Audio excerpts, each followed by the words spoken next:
Student linear equation in two variables. Linear equation in two variables के बेटा हमने इसकी पहले भी वीडियो बनाई है, आपने उसमें देख लिया होगा। सारे सवाल हमने आपको बताए हैं कि कैसे करना है बेटा, तो उसमें हमने आपको जितने मेथड बताए हैं वो आपको समझ में आ गया होगा बेटा, एलिमिनेशन मेथड और ये सब्स्टिट्यूशन मेथड। आज जो है हम आपको बेटा वो बता रहे हैं कि जैसे कुछ कुछ लीनियर इक्वेशन होती है तो उसका एक सॉल्यूशन निकलता है, कुछ कुछ लीनियर इक्वेशन होती है उसमें क्या होता है बेटा बहुत सारे सॉल्यूशन निकलते हैं, ठीक है, जिसे कहते हैं infinite many number of solution. और कोई कोई लीनियर इक्वेशंस होती है बेटा तो इन दोनों इक्वेशन से क्या निकलेगा बेटा, कभी कभी क्या निकलेगा, नो सॉल्यूशन। तो देखिए बेटा हम कैसे पहचानेंगे कि कोई भी इक्वेशन जो है तो उसमें कितने सॉल्यूशन है, एक सॉल्यूशन दे रहा है वो दोनों लीनियर पेयर, या वो जो है बेटा बहुत सारे सॉल्यूशन दे रहा है, या नो सॉल्यूशन। देखिए जब आपका ये है, जैसे ये फर्स्ट सवाल है बेटा, इसमें क्या दिया हुआ है, for which values of a and b does the following pair of linear equation have infinite number of solution. यहाँ पर देखिए बेटा जब ये लिखा है इनफाइनाइट नंबर ऑफ सॉल्यूशन, तो इनफाइनाइट जो नंबर ऑफ सॉल्यूशन होता है तो इसका मतलब क्या होता है बेटा, इनफाइनाइट नंबर ऑफ सॉल्यूशन बेटा जब ही हो सकता है जब ये लाइन और ये लाइन, देखिए ये फर्स्ट लाइन है और ये सेकंड लाइन, दोनों लाइन क्या होंगी बेटा, एक ही लाइन ड्रॉ होगी। जो आपने ग्राफिकल मेथड पढ़ा था बेटा तो उसमें क्या होता था, कभी कभी दोनों लाइन एक ही लाइन पे ड्रॉ होती थी, तो इस कंडीशन में बेटा इनफाइनाइट नंबर ऑफ सॉल्यूशन होता है। देखिए हम बता रहे हैं, जैसे आपका जो है इनफाइनाइट जब सॉल्यूशन होता है बेटा तो उसमें आपका मेन चीज क्या होता है बेटा, मेन चीज जो होता है, जैसे दो इक्वेशन है, जैसे एक है बेटा a1x plus b1y plus c1 is equal to 0, और दूसरी इक्वेशन है बेटा a2x plus b2y plus c2 is equal to 0। ये दो लीनियर इक्वेशन है, ठीक है। तो इन दोनों इक्वेशन जो है इनफाइनाइट सॉल्यूशन जब देगी, जब आप इसको ग्राफ में अगर रिप्रेजेंट करेंगे तो ये क्या होगी, जैसे एक लाइन जो है नंबर वन लाइन अगर ऐसी आपकी ग्राफ में जो है वो क्या होगी बेटा, अगर ऐसी शो हुई आपकी लाइन, ऐसी शो हुई, तो दूसरी लाइन जब आप ड्रॉ करेंगे, जैसे दूसरी जब लाइन ड्रॉ करेंगे तो वो भी इसी के ऊपर ही ड्रॉ हो जाएगी, क्या हो जाएगी बेटा, वो भी इसी के ऊपर ही ड्रॉ होगी, ठीक है। तब इसे कहते हैं बेटा इनफाइनाइट सॉल्यूशन। जब एक इक्वेशन क्या होती है, एक लाइन और दो दूसरी लाइन उसी क्या हो जाएगी, लाइन पर ही ड्रॉ होगी, तब इसे इनफाइनाइट सॉल्यूशन कहेंगे, क्योंकि हर पॉइंट ही उसका सॉल्यूशन बताएगा, ठीक है बेटा। तो इस समय बेटा इस तरह की इक्वेशन में क्या होता है, जैसे अगर आपका एक है 2x, एक क्या है बेटा 2x, फिर दूसरा क्या है बेटा 3y plus 2 is equal to क्या है आपका 0, और दूसरी लाइन है बेटा आपका, इसी का वो कर लीजिए, क्या आ जाएगा बेटा 4x।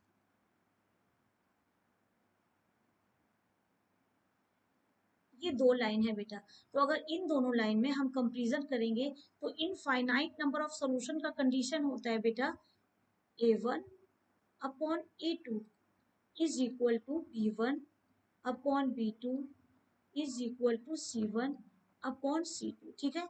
तो अगर कोई दो इक्वेशन है जिसका क्या है बेटा a1 upon a2 b1 upon b2 is equal to c1 upon c2 same है, तब वो क्या हो जाएगी लाइन बेटा, एक ही लाइन के ऊपर ड्रॉ होंगी, दोनों लाइनें क्या होंगी बेटा ग्राफ में, एक ही लाइन रिप्रेजेंट करेगी, तो हर पॉइंट ही क्या है आपका सॉल्यूशन होगा, जैसे ये पॉइंट भी सॉल्यूशन है, ये पॉइंट भी सॉल्यूशन है, ये पॉइंट भी उसका सॉल्यूशन है, तो हर ही पॉइंट क्या हो जाएगा उसका सॉल्यूशन होगा।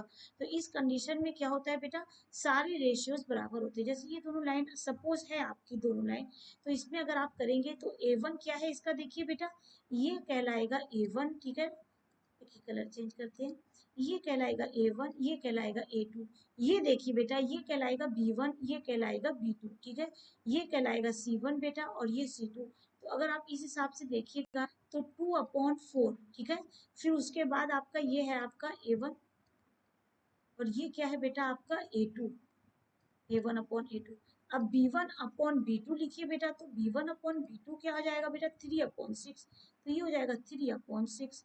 फिर उसके बाद लिखिए c1 अपॉन c2, तो c1 लिखिए बेटा और फिर क्या लिखिएगा c2 लिखिए, तो c1 अपॉन c2 क्या हो जाएगा बेटा 2/4। अब आप इसको सॉल्व कीजिए बेटा, तो 2/4 कट जाएगा तो ये क्या आ जाएगा 1/2, 3/6 से कट जाएगा तो ये क्या आ जाएगा 1/2। फिर क्या आ जाएगा ये 1/2 1/2। इसका मतलब है बेटा A1/A2 B1/B2 और C1/C2 सब क्या है बेटा इक्वल है। तो ये क्या हो जाएगा इनफाइनाइट सॉल्यूशन देगा। ठीक है, अब आपको समझ में आ गया बेटा इनफाइनाइट सॉल्यूशन कैसे होते हैं, जब क्या होते हैं ये सारे रेशियोज क्या होते हैं सेम होते हैं। ठीक है, तो देखिए हम फर्स्ट सवाल में क्या है कि ए और बी की वैल्यू बतानी है जब क्या है बेटा इनफाइनाइट सॉल्यूशन है। तो अब हम फर्स्ट सवाल जो है बेटा ये करते हैं। तो इस सवाल को पहले हमको क्या करना है बेटा A1 है ये और ये क्या है B1 है। ये देखिए A1 है ये B1 है और C1 जो है वो इक्वल की दूसरे साइड है, तो हम एक साइड पहले कर लेते हैं। तो इक्वेशन क्या लिख सकते हैं बेटा 2x - 7 इज इक्वल टू 0। ठीक है बेटा, और नेक्स्ट अब इस इक्वेशन को कैसे लिख सकते हैं बेटा, मतलब हम C1 का जो पॉइंट है उसको भी दूसरी ही तरफ एक तरफ ला देते हैं। a x plus a plus b Y minus ये देखिए 3a है तो ये क्या हो जाएगा -3 है इक्वल की दूसरे साइड ला रहे हैं -b और ये क्या हो जाएगा +2 इज इक्वल टू 0। इस बात को अच्छे से देखिए ये क्या हो जाएगा +2 क्योंकि इक्वल की एक ही साइड ला रहे हैं। अब यहाँ पर देखिए बेटा यहाँ पर आपका क्या है बेटा ये A1 है। ठीक है ना, कंपेयर अब हम इसको किससे करेंगे बेटा, इस इक्वेशन को कंपेयर करेंगे A1x plus B1y plus C1 is equal to 0 से। और इस इक्वेशन को किससे कंपेयर करेंगे बेटा, आपको पता है कि लीनियर इक्वेशन को कैसे कंपेयर करना है A2x plus B2y plus C2 is equal to 0 से कंपेयर करने पर ये क्या आ रहा है बेटा A1/A2। तो A1/A2 लिखिए क्या होता है बेटा A1/A2। A1 मतलब इसका और ये A2 मतलब ये x का पहले जो लाइन है उसका कोफिशिएंट और जो दूसरी लाइन है बेटा उसका कोफिशिएंट। ठीक है ना x वाला, तो ये हो जाएगा बेटा 2 और अपॉन क्या हो जाएगा बेटा ये a माइनस बी। ठीक है ना, इन सबको सीधे हम लिख देते हैं बेटा ये A1/A2 है। ठीक है, फिर दूसरा लिखिए बेटा B1 अपॉन क्या हो जाएगा B2। तो B1/B2 क्या हो जाएगा बेटा 3/a प्लस b। ये देखिए ये आपका क्या है बेटा B1 और ये पूरा चीज ये आपका क्या हो जाएगा बेटा B2। ठीक है, इससे कंपेयर किया तो B2 या y का कोफिशिएंट दूसरी लाइन का। फिर उसके बाद क्या है बेटा आपका C1/C2 क्या है बेटा C2। तो C1/C2 क्या हो जाएगा बेटा -7 और इसमें क्या आ जाएगा बेटा -3a -b प्लस 2। देखिए ये पूरा टर्म जो है ये क्या है आपका ये पूरा जो है बेटा ये पूरा C2 कहलाएगा। ठीक है ना, और इसका 7 कहलाएगा। तो ये A1/A2 B1/B2 और C1/C2 ले लिया। फिर दो दो इक्वेशन को अगर ये बताया है कि इसमें क्या है बेटा इनफाइनाइट नंबर ऑफ सोल्यूशन है तो क्या होता है इनफाइनाइट नंबर ऑफ सोल्यूशन बेटा A1/A2 is equal to B1/B2। तब क्या हो जाता है बेटा A1/A2 इज इक्वल टू क्या होता है बेटा B1/B2। ठीक है ना, और इज इक्वल टू क्या होता है C1/C2। तो सबसे पहले हम इन दोनों को जब हम बराबर करेंगे, जब हम इन दोनों इक्वेशंस को सॉल्व करेंगे तो देखिए क्या आ जाएगा, इन दोनों इक्वेशन को सॉल्व करेंगे तो हो जाएगा 2। फिर क्या आ जाएगा बेटा a माइनस बी, इसको सॉल्व कर रहे हैं। फिर आ जाएगा 3a प्लस बी, यानी कि a प्लस बी का इधर 2 में मल्टीप्लाई आ जाएगा तो ये वाली लाइन आ जाएगी। यहाँ लाइन खींच देते हैं, देखिए ये क्या आ जाएगी आपकी 2a प्लस 2b। ठीक है, इज इक्वल टू फिर इस वाले का पूरा 3 में मल्टीप्लाई हो जाएगा तो 3a माइनस 3b। ठीक है, अब आपका क्या हो जाएगा बेटा यहाँ 2a है यहाँ पर लाएंगे इस a को तो माइनस a आ जाएगा तो 2a माइनस 3a। ठीक है, इज इक्वल टू क्या आ जाएगा ये -3b और फिर ये भी इधर आ जाएगा तो ये क्या आ जाएगा -2b। तो ये आपका क्या आ जाएगा बेटा a क्या आ जाएगा -a। खींच देते हैं,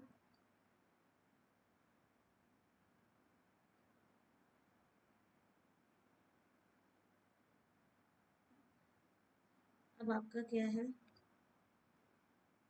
यहाँ पर आपने जो लिखा है बेटा, ये माइनस में ए आया, माइनस में क्या आ गया आपका ए आया, यहाँ पर देखिए माइनस में ए आ गया, और इसकी वैल्यू क्या आई बेटा, ए माइनस में 5, क्या आ जाएगा बेटा, माइनस में 5। तो ये इंप्लाई करेगा कि ए इज इक्वल टू 5 बी, ठीक है, ए इज इक्वल टू 5 बी आपका इधर से आ गया। अब उसके बाद बताया गया A1 अपॉन A2 क्या है, C1 अपॉन C2 के भी इक्वल है, ठीक है, तो हम इसको क्या लिखेंगे बेटा, but A1 upon A2 is equal to क्या है, C1 अपॉन C2, ठीक है। अब देखिए A1 अपॉन A2 क्या है, 2 अपॉन A माइनस बी, देखिए यहाँ पर 2 upon A minus B is equal to क्या है आपका बेटा, यहाँ पर C1 अपॉन C2 के इक्वल कर रहे हैं, तो -7 है, फिर क्या है, -3 है, माइनस बी प्लस 2,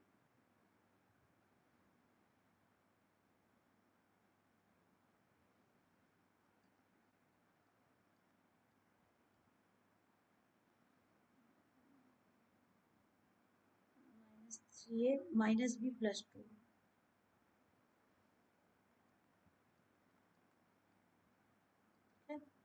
तो ये देखिए बेटा, इसका इधर क्या होगा, मल्टीप्लाई से पहले a इज इक्वल टू क्या अभी आपका आ चुका है बेटा, अभी आपने लाया है बेटा,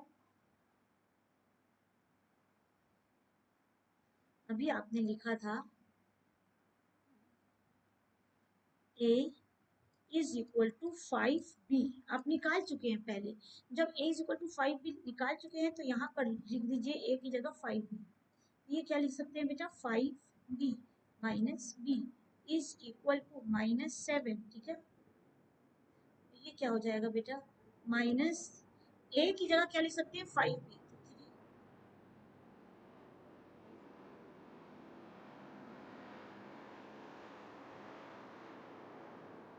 अब यहाँ 5 में से 1 चला जाएगा, तो ये क्या आ जाएगा बेटा, 5 में से 1 जाएगा तो 4b, ठीक है, इज इक्वल टू यहाँ क्या हो जाएगा बेटा, -7। अब ये देखिए 5 का 3 से मल्टीप्लाई होगा तो 15b माइनस बी प्लस 2, ये आपका आ जाएगा बेटा 1/2, ये कट जाएगा तो ये क्या हो जाएगा बेटा, 1/2b is equal to -7 upon, ये क्या हो जाएगा बेटा, 16b, और ये क्या हो जाएगा, +2, यानी कि ये उधर मल्टीप्लाई करके आ जाएगी, तो 16b plus 2 is equal to, ये 2b -7 के साथ मल्टीप्लाई हो जाएगी, तो ये क्या आ जाएगा बेटा, 2b इंटू -7, ठीक है। इसको अब हम सॉल्व करेंगे तो ये क्या आ जाएगा बेटा, ये तो पहले का था, इसको हम ब्रैकेट में लगा देते हैं, ठीक है, तो पहले का था जो पहले लाइन से लिखे हैं। अब ये देखिए बेटा, ये माइनस क्या है आपका 16b, -16b प्लस 2, ये उतारा है बेटा, और ये क्या हो जाएगा, 7 का 2 में मल्टीप्लाई हो जाएगा, तो ये क्या आ जाएगा आपका, माइनस में 14 और b, ठीक है। अब ये देखिए -16b है, और यहाँ पर ये आएगा तो 16b प्लस में 14b, दूसरी साइड है बेटा ये, तो एक साइड लाया जाएगा तो ये प्लस में हो जाएगा, इज इक्वल टू, ये 2 है प्लस में, तो यहाँ आएगा तो ये माइनस में 2 हो जाएगा, तो यहाँ पर देखिए बेटा, ये 16 में से 14 चला जाएगा, तो -2b इज इक्वल टू -2, तो b is equal to 1, b की वैल्यू 1 आ गई, but a is equal to 5b था, क्या था बेटा, a is equal to 5b, implies क्या करेगा बेटा, कि a is equal to 5 into 1 is equal to 5, ठीक है, तो a is equal to 5 and b is equal to 1, ठीक है। अब फिर से इस सवाल को समझ लीजिए बेटा, देखिए इस सवाल में सबसे पहले क्या था बेटा, कि इनफाइनाइट नंबर ऑफ सॉल्यूशन है, ये इक्वेशंस का क्या है बेटा, इनफाइनाइट नंबर ऑफ सॉल्यूशन है, तो हमने बताया आपको इनफाइनाइट नंबर ऑफ सॉल्यूशन में क्या होता है बेटा, कंडीशन जो होती है वो A1/A2, B1/B2 और C1/C2 सभी क्या होते हैं, इक्वल होते हैं, क्या होते हैं बेटा, सभी इक्वल होते हैं। तो जब सभी इक्वल होते हैं तो पहले ऊपर वाली जो दो पेयर है A1/A2 और B1/B2 इसको इक्वल कर लिया। इसको इक्वल करने से आ गया बेटा A is equal to 5B। फिर हमने A1/A2 को C1/C2 के इक्वल किया बेटा। आप B1/B2 के भी इक्वल करके निकाल सकते हैं वैल्यू, दोनों से आंसर एक ही आएगा। तो ये क्या आ गया बेटा, A इज इक्वल टू 5 है, B इज इक्वल टू 1। ठीक है, अब नेक्स्ट देखिए सवाल क्या है बेटा। For which value of k the following pair of a linear equation have no solution. एक भी सॉल्यूशन नहीं है, एक भी सॉल्यूशन नहीं है, मतलब दोनों लाइन कहीं पर भी कट नहीं कर रही है। यानी कि दोनों लाइन क्या है बेटा, आपकी पैरेलल लाइन है। दोनों लाइन कैसी है बेटा आपकी, जब दो लाइन आपकी क्या होंगी, पैरेलल होंगी। जैसे एक लाइन ये है, एक लाइन ये है, तो क्या होगा बेटा आपका इस कंडीशन में बेटा, देखिए एक लाइन इधर है, एक लाइन इधर है, तो इन दोनों लाइन क्या है, आपस में पैरेलल है। तो ये दोनों लाइन कहीं कट नहीं कर रही है। जैसे एक लाइन आपकी क्या है, इधर भी बना देते हैं। जैसे एक लाइन आपकी है बेटा ये, और दूसरी लाइन इसी के पैरेलल है ये। ठीक है, अगर ये दोनों लाइन क्या है, पैरेलल है, तो ये क्या होंगी, कहीं पर भी कट नहीं कर रही है आपस में। यानी कि ये दोनों लाइन का क्या है, कोई भी सॉल्यूशन नहीं है, नो सॉल्यूशन। तो इसकी कंडीशन क्या होती है बेटा, इसकी कंडीशन होती है बेटा A1/A2 is equal to B1/B2 but not equal to C1/C2। ठीक है ना, तो इसकी कंडीशन ये होती है। पहले तो हम इस इक्वेशंस को क्या करेंगे, एक साइड ले जाएंगे। ठीक है, तो एक साइड ले जाएंगे तो इक्वेशन क्या बन जाएगी बेटा, देखिए लिखिए 3x plus Y minus 1 is equal to 0। दूसरी इक्वेशन है आपकी 2k-1।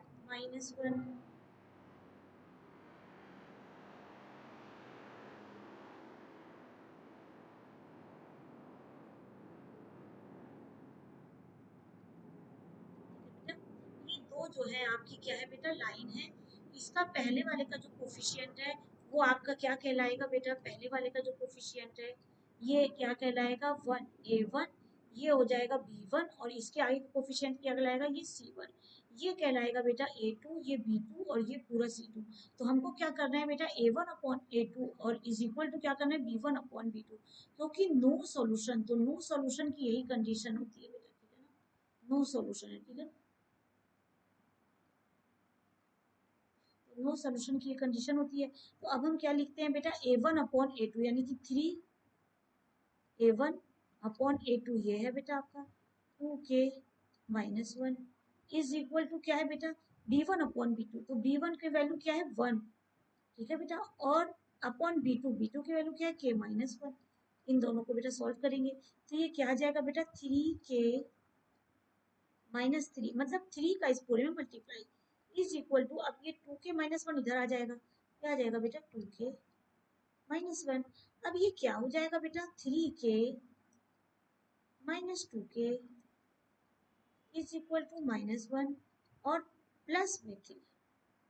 ये क्या हो जाएगा बेटा, k 3 में से एक जाएगा तो क्या, 2 हो जाएगा तो एक बचेगा। तो ये क्या आ गया बेटा, k इज इक्वल टू 3 में से फिर एक जाएगा तो ये क्या बन जाएगा बेटा, 2। तो k की वैल्यू क्या आ गई, 2। तो मेरा आंसर क्या है बेटा, k की वैल्यू क्या है, 2। आंसर आ गया। ठीक है, for which value of k, k की वैल्यू क्या थी, तो k की वैल्यू क्या है बेटा आपकी इसमें, 2 है। ठीक है, तो अब आपको अच्छे से समझ में आया होगा कि कैसे करना है। अगर कोई इक्वेशंस है बेटा, आपको जैसे दो इक्वेशन दी है, लीनियर इक्वेशन है, तो वो लीनियर इक्वेशन मतलब होती है लाइन ड्रॉ करती है। तो ये लाइन जो है, जो दो लाइनें हैं ये आपस में कट रही हैं, तो इसका क्या आएगा बेटा, अगर एक बार कट रही है तो वन सॉल्यूशन आएगा। ठीक है, और अगर ये इक्वेशन जो है बहुत बार कट रही है, यानी कि दोनों इक्वेशन एक पर ही पड़ रही है, तो नो सॉल्यूशन होगा। इस वाले में क्या हो जाएगा बेटा, पैरेलल लाइन है तो इसमें एक बार भी देखिए नहीं कट रही है, आपस में दोनों लाइन एक बार भी नहीं कट रही है, तब नो सॉल्यूशन होता है। ठीक है बेटा, और इस वाले सवाल में क्या है बेटा, इनफाइनाइट नंबर ऑफ सॉल्यूशन। तो इनफाइनाइट नंबर ऑफ सॉल्यूशन क्या होता है, अभी हमने आपको इसके पहले में बताया था कि दोनों जो इक्वेशन है वो एक के ऊपर एक पड़ेगी। अगर आप ग्राफ में ड्रॉ करेंगे तो दोनों इक्वेशन क्या हो जाएंगी बेटा, एक ही के ऊपर एक ड्रॉ करेंगी। मतलब जितने पॉइंट है, जो भी पॉइंट लेंगे, इधर लेंगे इधर लेंगे, इधर लेंगे, कोई भी हम पॉइंट लेंगे तो वो क्या हो जाएगा, इसी लाइन पर ही बनेगा। तो ये इनफाइनाइट नंबर ऑफ सोल्यूशन होता है। और जब आपका क्या होता है बेटा, नो सॉल्यूशन होता है, तब लाइन क्या होती है, पैरेलल ड्रॉ होती है। यानी कि ये दोनों लाइन जो है क्या है, पैरेलल है। तो पैरेलल है तो एक भी पॉइंट पर कट नहीं कर रही है। ठीक है बेटा, तो अब आपको अच्छे से समझ में आ गया होगा। और इसके पहले जो हमने लीनियर इक्वेशन की वीडियो बनाई है उसको भी आप देख लीजिए, उसमें सारे बहुत अच्छी तरह से हमने सवाल समझाए हैं और सारे इंपॉर्टेंट सवाल एक साथ डाल दिए हैं। पूरा लीनियर इक्वेशन जो है बेटा वो एक ही बार में आपको समझ में आ जाएगा। सारे हार्ड टर्म, सारे जितने डिफरेंट टाइप के सम्स हैं सब हमने रखे हैं। खूब अच्छे से आप लोग उनको देखिए, पहले मेरी वीडियो को अच्छे से देख लीजिए। देखने के बाद उसके बाद बंद करके अपने आप ज़रूर करिए बेटा। हम बार बार आपसे कहते हैं कि आप अपने आप जो है क्वेश्चन है उसको उतार लीजिए और क्वेश्चन को उतार के अपने आप करने की कोशिश कीजिए। जहाँ ना आए फिर से वीडियो को देखिए और अपने बुक से भी ज़रूर प्रैक्टिस कीजिए बेटा। खूब पढ़िए, खूब पढ़िए। ओके बाय बेटा।